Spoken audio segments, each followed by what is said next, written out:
এটা কি করতেছেন আপনি এখানে?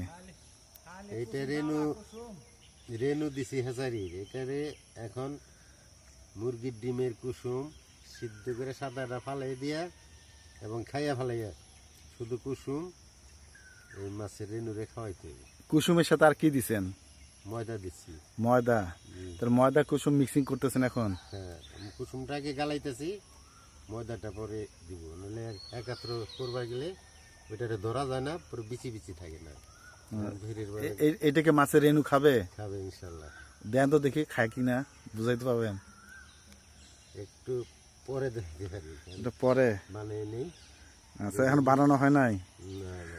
আগে শুনছি মানুষের বাচ্চারে ডিম খাওয়ায়, হ্যাঁ, মুরগি মাংস খাওয়ায়, হ্যাঁ, ভিটামিন খাওয়ায়। আপনার রেনুরে ভিটামিন খাওয়াইতেছেন, ডিম খাওয়াইতেছেন? জি। আচ্ছা। প্রতিটা হ্যাচারিতে হুম এরকম রেনু ফুটলেই হুম আগে তো ডিম কালেকশন করে। হুম ডিমটা আপনি দেখছেন কি না, ওই এই যে ছোট সময় যে বিলবাওরে ড্যাপ হয়েছে না, হ্যাঁ হ্যাঁ। ওই ড্যাপের কালো হইলে পরে বাতি হইলে কালো হয়, ওরকম কালো। পরে যখন এটা তুইলে কালেকশন করে এটা দেয় বোতলে, রাউন্ড করা বোতল বানাইছে, সেই বোতলে দিয়ে 24 ঘন্টা পরে ফাইটে রিনু হয়। ফুটে গেছে, এখন দৌড়ায়।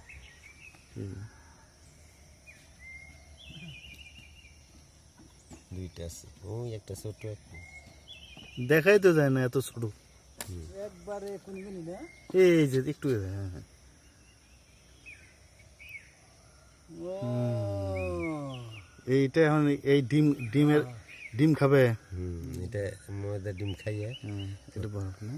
এটা পেটের নিচে তখন সাদা পানির নিচের থেকে সবই খাবার ওরা কালেকশন করে। আল্লাহর এটা কুদরত।